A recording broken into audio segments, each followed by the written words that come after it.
Hey, dear listeners, it's time to continue watching the trial. Let's watch. I could see that Amber wanted to wear the pants in this relationship. That was pretty obvious. What in particular made you think that you observed personally? Just the way, if something wasn't quite right, or Amber could get a bit frosty at the drop of a hat. So as time went on, I could see them. I could see them change. I could see Amber change. I could see Johnny getting quieter. Okay, so this is one of Johnny Depp's bodyguards, and he is talking about his experience watching the relationship between Amber and Johnny develop, and he's saying that as time went on, she started to become more demanding and more hostile, and would get angry very quickly. But he saw Johnny Depp becoming more quiet over time, and Amber Heard would get more angry over time. And, I don't know if I've said this yet, but I've been watching a lot of footage. It just goes on and on. I don't think I had any idea what I was getting into when I committed myself to watching every minute of this trial. For some reason, I thought it'd just be like a couple weeks, but it just goes on and on. There's so much stuff that I'm not showing you because it's so boring. I mean, but that's court. It's not entertainment. But anyway, so I've been sitting here just thinking about various things. And one of the things that I have come to conceptualize about their relationship is that Johnny Depp, we've been talking a lot about Amber Heard and her possible personality disorders. We haven't been talking about Johnny Depp because we haven't heard from any forensic evaluation or diagnosis of him, aside from his substance use disorder, which is pretty clear, polysubstance use disorder. But there are other things we could possibly look at in terms of his behavior, particularly as we start to see more of the videos that Amber Heard took and the audio recordings and the accounts of his violence and drug use and his own accounts of his childhood trauma and always running away, rightfully so, and his retreat into substance use. And so I've been thinking about what makes him tick, so to speak, where his traumas are and what are his typical defenses and how it all fits together with Amber. And I think one way of potentially seeing it or hypothesizing about what's going on with him or what was going on with him is that he entered into a relationship with Amber Heard having a lot of attachment insecurity, but the way he manifested it was more avoidant. We've been talking a lot about borderline, which is more associated with preoccupied attachment and disorganized attachment. But avoidant attachment is the same in that it's an insecure attachment style that's a reaction to lack of attunement and safety growing up. And the child learns to just turn away. And we could absolutely see why Johnny Depp would have done that. His mom was abusive, so why would you go to her? Father didn't seem to be that around, or at least didn't make up for the deficit, seemingly. And so I think for Johnny Depp, he learned to shut down. So people with avoidant attachment style, they will seem like they're almost like they're not there.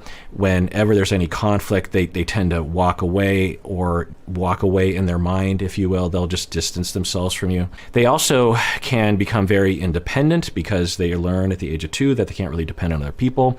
And thus they will have a defense against the terror of being alone, which is to bolster a notion that they're superior to other people. This is what we call narcissism, right? Now, people with avoidant attachment style aren't always narcissistic by any means, but they tend to be more self-assured, more self-reliant, sometimes always pathologically so. Like, these are individuals that they just don't ask for help. When they move, they don't ask for help. A regular person, when you move and you're on a budget, you get all your friends together, you give them pizza and a 6-pack, and they'll help you move. Avoidant people, they just move themselves. It doesn't even occur to them to ask for help, that kind of thing. So these people often seem very independent. They seem very emotionally stable. They can seem strong, but in actuality, underneath the veil of avoidance is a vast sea of attachment insecurity that is identical to the attachment insecurity of someone with preoccupied, perhaps even of borderline. So it's important to understand that, because when we look at avoidant people, even clinicians, we tend to see these people as super mellow, high functioning, these kinds of things. And they often can be very high functioning because they learned to depend on themselves and also to strive for achievements because home life wasn't going that well. There wasn't enough love. And by the way, you can develop avoidant attachment attachment, even if things were going relatively well at home, but there was just a general coldness in the relationship. You might have felt love and safety from your family, but there just wasn't a lot of attention, particularly between the ages of 0 and 3. So it seems like Johnny Depp exhibits that. We don't know because we haven't heard the way he was in previous relationships. And so these people, when everything is going relatively well, or there's a little bit of conflict, they tend to react in ways that are not dysfunctional, in that they'll tend to be kind of shut down, and they'll also try to get away from things. But underneath all that is a lot of pain. The same pain, for example, of someone like Amber. Amber expresses immediately what's going on for her. And I'm guessing, who knows, and theoretically this tends to be true, that people who match up with people like Amber have an equal amount or a similar amount of attachment insecurity and susceptibility to destructive behavior and emotional dysregulation. But if you're avoidant, then you tend to deal with it in less overtly destructive ways, and you tend to be more internal, and you might drink to avoid, right? Because one way to distance yourself is to lock yourself in the bathroom.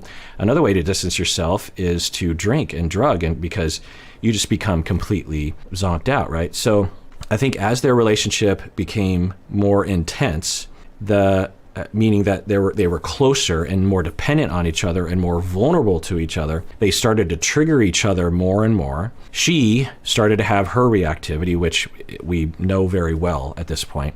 And he, at the exact same time, would retreat into substances and would retreat into the other room. And not because that's necessarily functional, but because he, on the inside, he was a ball of emotional reactivity and didn't know what to do with it. Now, with these individuals, with avoidant individuals, if they're kind of left alone, they can kind of manage. It's not really functional because they never really resolve their problems. They tend to walk away from a conflict and never want to return. And it's like, well, we got to talk about it at some point, right? And so it's not functional in that way, but they tend not to be, externalizing of anger and that sort of thing. But if you push them hard enough, they will actually explode in the exact same way that someone with borderline or preoccupied has. And so I'm guessing that what was triggering a lot to Amber, so as Amber and him started to become more vulnerable, more scared, and more worried that they're gonna once again be disappointed and harmed by, because of their childhoods, and all that script starts to come back. And she started to become more hostile, and he started to drink more. He started to drug more. And that would trigger her because that's distance, right? And there seems to be a fair amount of evidence that she was really focused on his drug use. And he's like, I don't understand why she's so focused on this. Like, it's not a big deal. And of course, that's what people with addictions will say. They'll always minimize, they tend to. And so he might have unknowingly or knowingly been using those methods that he had learned to rely on since the age of 11 to cope with his mom and to cope with a lot of things in his life. Fame. From my understanding, he really didn't like fame. He didn't want that kind of world. He's kind of a subdued, shy, or at least private person. And there was this one interview I saw where people were going through his garbage when he was in his 20s, that kind of thing. And I kind of forgot how big of a star he was in the 80s. And I was just watching actually what was happening is because I'm watching this trial, YouTube is suggesting these other videos related to Johnny Depp. And so I was like, oh yeah. And so he's drinking more to get away from Amber. Again, either as a passive aggression against her, like, fine, I'm going to drink. And we even saw that in that cupboard scene where he's really angry and he just pours this really big glass of wine. I don't know what he was communicating. I don't know what Amber Heard received with that communication, but I wouldn't be surprised if he had a pattern of like, screw you, look at what I'm doing, look at what you're making me do to myself. And we also saw that as well in that video or that audio recording of him talking about how he, he's like, he's going to cut himself. Who knows what was really happening. That would seem like a very odd thing. But I could have some hypotheses about what's going on there, but that might be an example of that, of just like, I'm going to hurt myself. I'm not going to be hostile to you, but I will hurt me as a way of getting back at you, which people will do, unfortunately. It's a masochistic way of trying to get safety and expressing your feelings. And so that would trigger her in a very real way, as it would anyone. I mean, if you've ever had a partner who drifted away into being high or drunk or something, it hurts. It's hard not to even if you know that it's not personal, it just feels kind of bad. You're like, oh, so you're gone now and you're in this other world, and I have to either join you, which I don't want to do every night, or I just have to live with this person in my house that isn't really with me emotionally. And then, of course, if you think about parenting and all those kinds of activities, people who are intoxicated are going to be compromised in that way. So, you can be physically there, but not actually there.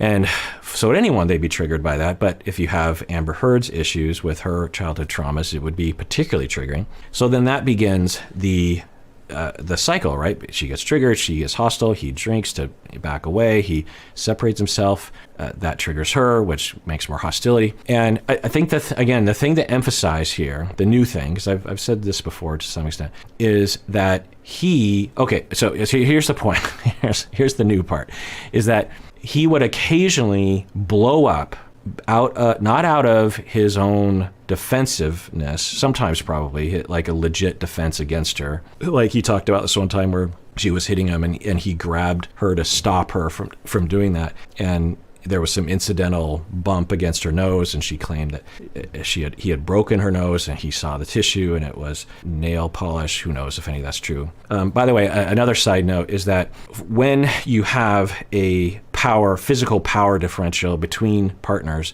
and the smaller one is the abusive one, it is often an impulse from the larger individual to grapple with the abuser, because they know they can, right? They're like, I'm pretty sure I can wrap this person up and stop them from being abusive to me. It's a defensive grappling, right?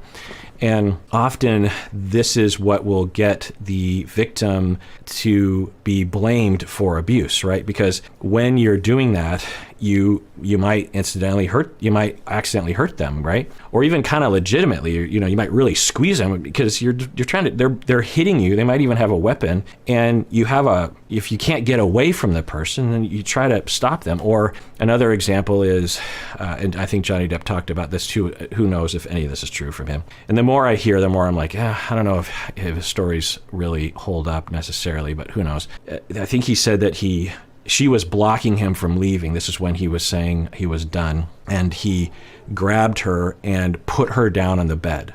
And this was justified to some extent because she's getting hostile.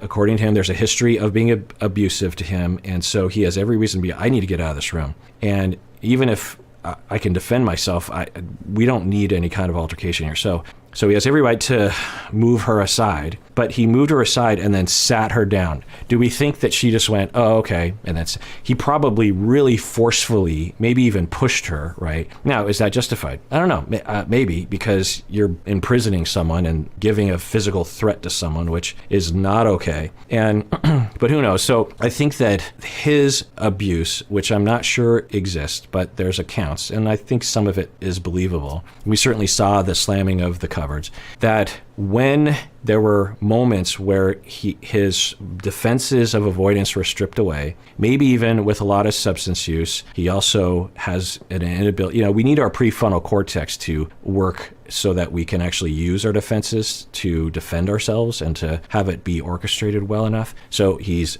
intoxicated and or his defenses are stripped away, and then he's bared raw, and all of a very similar presentation of emotional dysregulation and pain and hostility will emerge, similar to Amber, and then that's when we would see this mutual abuse. Now, one could argue that Amber Heard was the primary driver of all this because he's been in previous relationships and there's no reports of that sort of thing, although there was reports from Ellen Barkin that he was controlling, I think. So anyway, that is just kind of my updated hypothesis as we go along.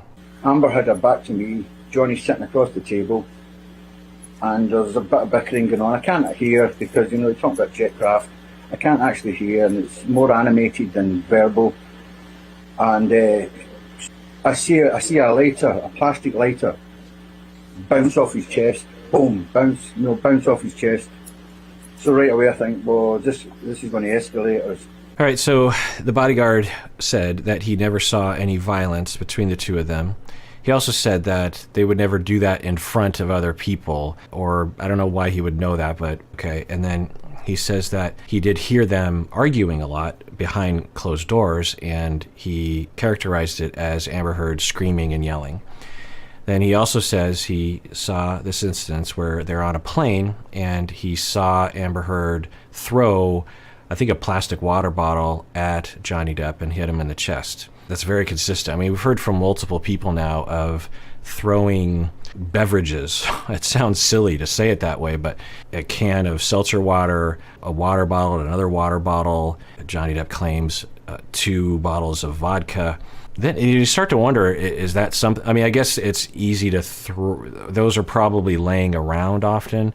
Like, you wouldn't throw a laptop at someone, right? You probably always have some kind of water bottle or something to throw at someone. But I don't know, it just makes you wonder if she saw her parents throwing beverages. It sounds silly, but it's such a consistent thing. It's either going to go one way or the other. I don't think it came to much. I remember Johnny just sort of, smirking and looking away as if to say, well, what is that? It kind of attitude, Then Johnny tips his hat and puts his head against the window and, whoa, I'm out, Another time. So he's saying that he didn't see Johnny Depp retaliate. He said that Johnny was like, "Is that all you got?" kind of a thing. And then the fight was over, apparently. So, yeah. I mean, I haven't heard Amber Heard's testimony yet, but at the very least, it's clear that Amber was abusive. I can't, or clear or strong evidence that at the very least she was abusive. Because if we're looking at her, at the accounts of her violence as defensive, then we would probably see a different pattern.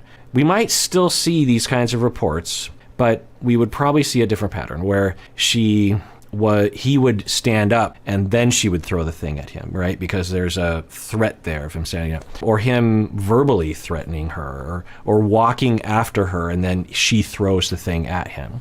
In a situation like that, you call the cops and you can claim, well, she was the one who threw something. I didn't touch her. She threw that at me.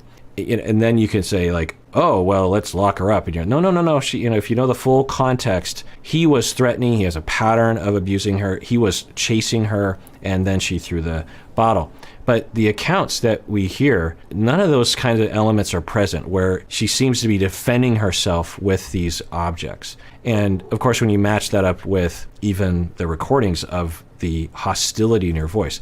Now, I think there's a strong possibility that he has also been abusive with her physically. We've heard verbal abuse. So how many times? It's hard to know. It would appear that Amber threw stuff at him regularly, honestly, because they seem to try to not do this fighting in front of other people, seemingly. And the few times where it would sort of leak out into their employees or people around them, this is what we saw. So we just have to figure more of it was happening behind the scenes, but who knows? So, yeah. Yeah, I'm in the wrong area of the apartment. But as I turn to the left into the more of the lounge area, there's a soda can. I don't know if it's a Coca-Cola or a Sprite, or I don't know what it was. But it's launched from the mezzanine, and Johnny's had this huge TV, the biggest TV I've ever seen. In fact, but and it's on this mechanical arm, which is an actual piece of artwork that Johnny had got commissioned. And anyway, this big mechanical arm holds this TV. So this can of pop, you're going to call it pop, smashes on that, but by force, let me add, because it made a bang, boom. And all I can hear is it spraying all over the place. Johnny has already got his jacket on and a bag over his shoulder. So he's saying he didn't see Amber Heard throw the beverage, but I think he figured it must have been, and he is immediately seeing, I think Johnny is packing his stuff, leaving, and so I think he's saying he saw that very quick aftermath of another time when Amber threw another beverage, I think. Anything else similar to that you observed? No, I can't say no. Did you ever observe any physical injuries on Miss Heard? Never, no. How about on Mr. Depp? Yeah, yes. Yeah, it started off with maybe a scratch once in a while, a swelling, but it got more. It got. Wow. So he's saying he never saw any injuries with Amber Heard, but he saw increasingly frequent in frequency and also in severity on, I think he's saying, his face, scratches and swelling. Wow. I mean, yeah, it's consistent with Johnny Depp's story. Planned for that evening to depart by 7:15ish to get to the festival there. And how did Miss Heard and her friends get from the hotel to the festival that evening? I drove them directly to there. And did you have any discussions with Miss Heard on the way to Coachella that evening? We had a conversation pertaining to the surprise she left in the boss's bed prior to leaving the apartment. And when you refer to the surprise in the boss's bed, what are you referring to? The defecation. Oh my God. So someone is Johnny Depp's bodyguard. Now, of course, works for Johnny Depp, so maybe lying, but is saying that Amber Heard said that she left the defecation in his bed on purpose. Is he lying? Did all the bodyguards get together, all the employees of Johnny Depp get together and conspire to lie on his behalf? I don't know. Who knows? And what did Miss Heard say about the defecation in Mr. Depp's bed? A horrible practical joke gone wrong. A horrible practical joke gone wrong.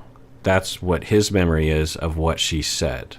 If that's true, interesting. Now, she's telling her friends this in front of Johnny Depp's bodyguard. Is that believable? That doesn't sound right. I mean, maybe she could have been intoxicated or didn't know that the bodyguard overheard that. That's interesting.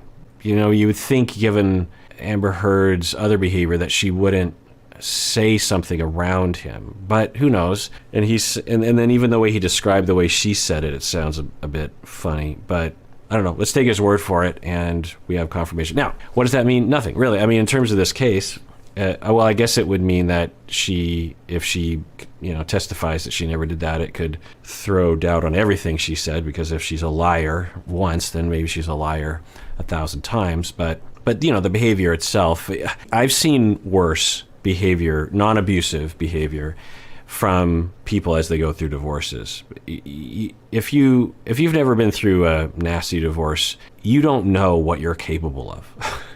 Well, I guess the opposite way is that you don't know who you really are until you go through a real nasty breakup, because then you see a side of yourself that you might not have ever known existed before.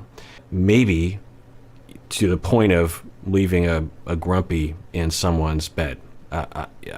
It's just like the pure anger and, deriving from a pure pain and hurt is just enormous. So I'm not saying it's a good idea, of course, and I'm not justifying it, but, it's just one of those details from this trial that I'm sure will be remembered. And, me and my wife, we're living the trial these days, because it's all that I'm doing. Because usually during the week, I have various different things I'm doing. Just a little peek. I just have to get this off my chest, that I usually have breaks where I'll work a couple days and then I'll have a few other days to just do other things. Often it's podcast related, but it's not just one thing every single day. And this trial, it's just because there's so much footage to watch. And, I've spared you so much time of having to listen to them do random stuff. And so anyway, me and my wife, when we talk, about half of our conversations are about this. And what she was saying was that regardless of what Amber Heard has accomplished in her career over her life, I'm pretty sure this is the only thing she's ever going to be remembered for, 20 years from now. This is all that people are going to know about her. And there's going to be particular details they're probably only going to know about her. The grumpy being one, and maybe a couple other details, the most exciting or the most memeable details or something, which is, I don't know, I guess it's just how history works.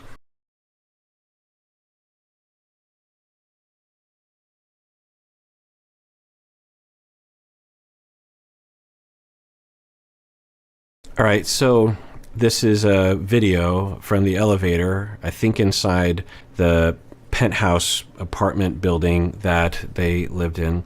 This appears to be May 22nd, 2016, which, correct me if I'm wrong, it was the 21st that Johnny Depp told her she wanted to divorce. So it's just a day after I think Amber Heard knows that the relationship is over. And that appears to be Amber Heard and James Franco. We don't know, but it looks like it. And it also looks like, I don't know, but they know there's a camera and they're not trying to show their face to the camera. So what does that mean?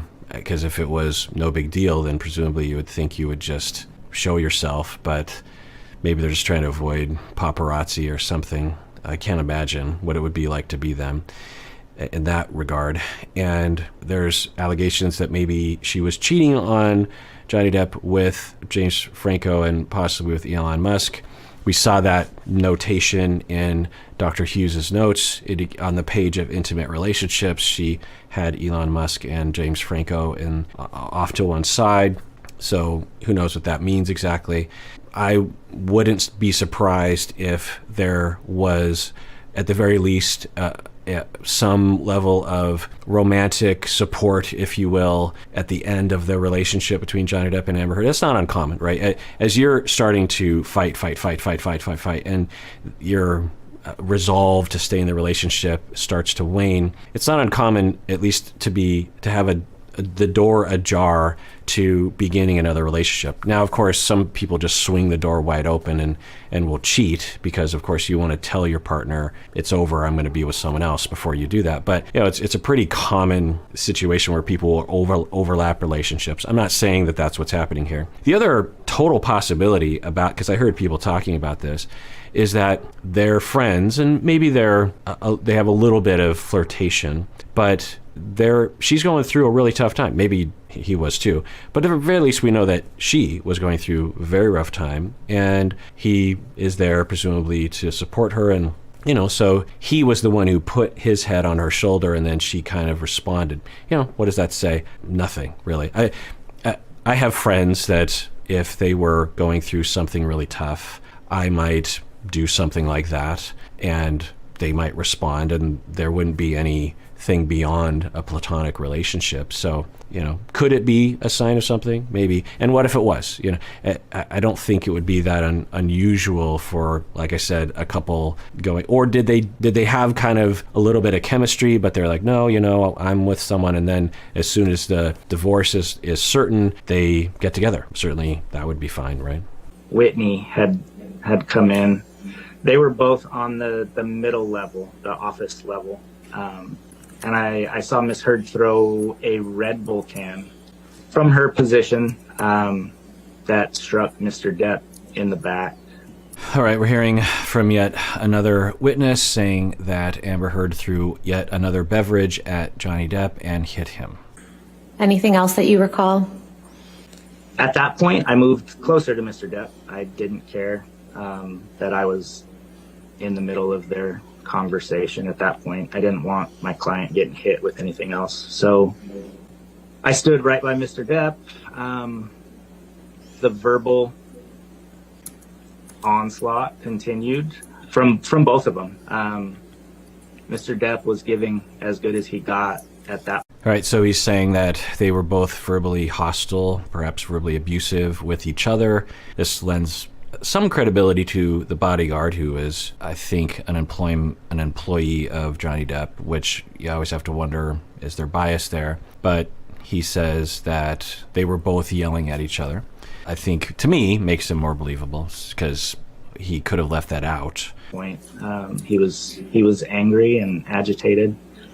At one point, Miss Heard threw something else, either a purse or some sort of bag or something that she had up there. All right, we hear he got in between the two of them. He was trying to separate them physically, I believe. And then Amber Heard threw something else. And we've heard for the first time it was not a beverage, it was a bag of some sort. I was able to knock it away so it didn't hit him.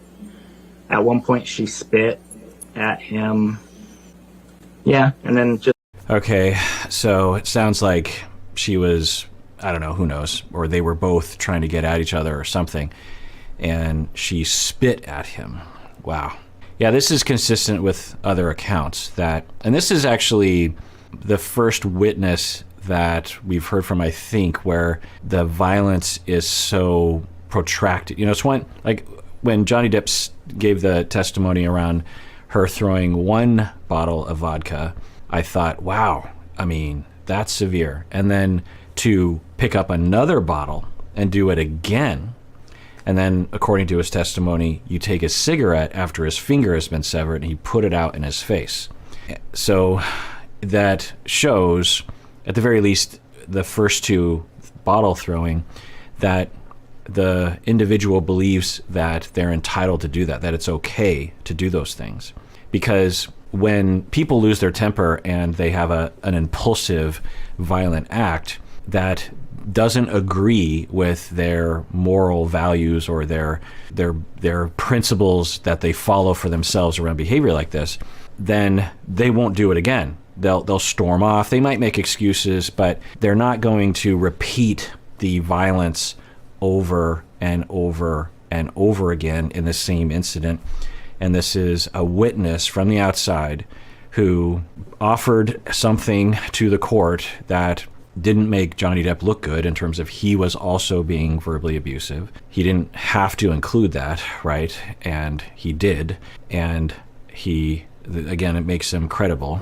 Who knows? You could call it, if you were a pro Amber Heard person, you'd be, all these people are biased. They're all lying. But when we hear other kinds of allegations about, Harvey Weinstein, Bill Cosby, these kinds of people, that allegation or that defense or that, apology for the alleged perpetrator, I find dubious, right? That all these people are lying, all of them are completely in a conspiracy, including people that aren't even, and I didn't show other clips as well, when the police officer that arrived on the scene after the alleged abuse on May 21st, I think Amber might have called the police, and the police said there was no sign of struggle, there was no sign of violence, she had no marks on her face, and then they were questioning what about your body cam, and they said we don't turn that on in those circumstances. Anyway, so he's saying she threw something, there's already a fight, and she throws something, she throws another thing, and then she spits. And she knows he's there, and she knows her sister is there. So, it says something, I think. Just a lot of verbal vitriol from both of them. What do you remember Ms. Heard saying to Mr. Depp on this occasion? Anything and everything. Specifically, there was you're fucking washed up, you're a fucking cunt, which he called her as well. You're, again, the deadbeat dad shit. By the way, my video isn't glitching, his video feed is glitching, so don't think that YouTube is glitching right now. He is saying that they were both calling each other names, and we're hearing that language again from her, where she would put down his fatherhood, put down him and his career, put down his manliness. We heard that several times. We also hear him calling her a C word.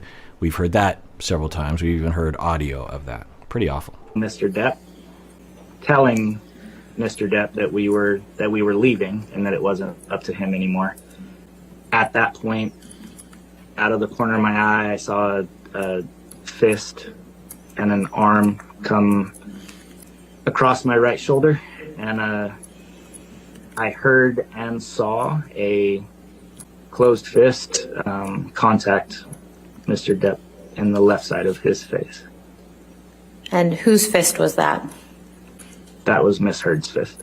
All right, so the fight is continuing. By the way, you can hear the clicking, right?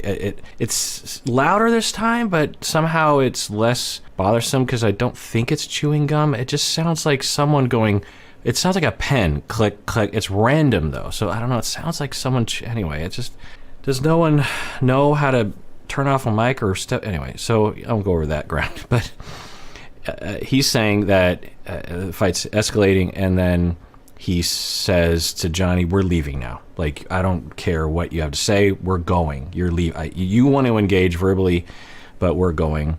And then as he's trying to push Johnny Depp, Amber Heard comes up from behind him and hits Johnny Depp in the face. And just wow.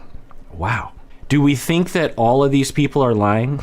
To the people that believe that Amber Heard is completely innocent, do those people exist? If so, do they think that everyone is lying? Do they think that it's all defensive abuse? You know, I haven't heard the Amber Heard testimony yet, so maybe I'll be convinced of that, but I just can't imagine after hearing all this that you would conclude that somehow Amber Heard was a victim, absolutely, and never a perpetrator. I mean, just listen to this story. It's horrendous. I mean, if I saw this in a bar at 2:30 in the morning, I would think, wow, that person is out of control.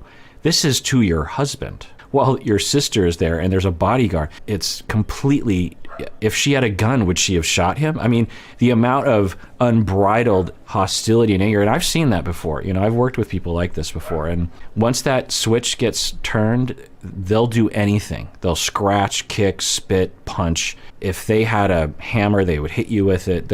They want to take you out of this world. And I don't know if that was happening, but it sounds like that to me. RN waited at the door for several minutes after knocking. Client greeted RN at door looking disheveled.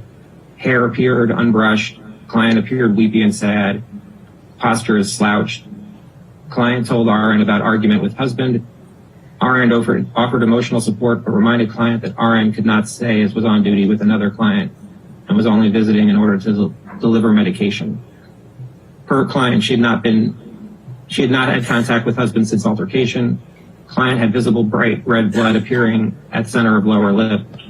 When RN made client aware that she was actively bleeding on her lip, client stated it was from injuries sustained in the, and then it's blank. You see that? And then we can keep going down in the argument between her and her husband, and that it continues to bleed actively. You wrote that? Yes. Interesting. So Amber Heard's nurse arrived at the home to deliver medications. It sounds like Amber wanted to talk about things. She was upset, and the nurse said, "I'm sorry, I have another client. I have to go." And then she says, "You know, you have an injury on your lip," and Amber says it was because that my husband caused it. And the client also states that her head is bruised. So she observed the blood on her. The nurse, so we're always looking for witness accounts. It helps us, right, when we have a he said, she said situation. And it's saying, you know, so she saw the blood, and she says, yeah, that was from Johnny. And then Amber reported to her that she also had a bruise and had lost clumps of her hair in the altercation with Johnny Depp. The nurse briefly looked at the client's scalp, but was unable to visualize the hematoma client had described. The nurse encouraged the client to be seen by a physician, DDD, and go to emergency urgent care. Okay, so interesting. What does this tell us? If you're on the Amber Heard side, you would say, well, this is an outside source having seen a wound that had happened shortly earlier between Johnny Depp being abusive, physically abusive to her, and she reports about hair being pulled out of her head and about being bruised on the head. So this, you know, nurse wasn't there. Could Amber Heard have lied to the nurse at this point? Yeah, it's possible. But this is December of 15, so this is, you know, quite a ways before they decided to divorce.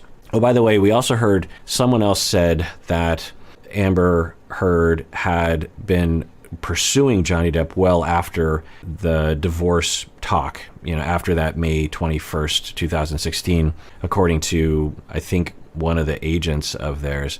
He was the one, I think, that set them up with couples therapy, and he observed that she was trying to get back with him.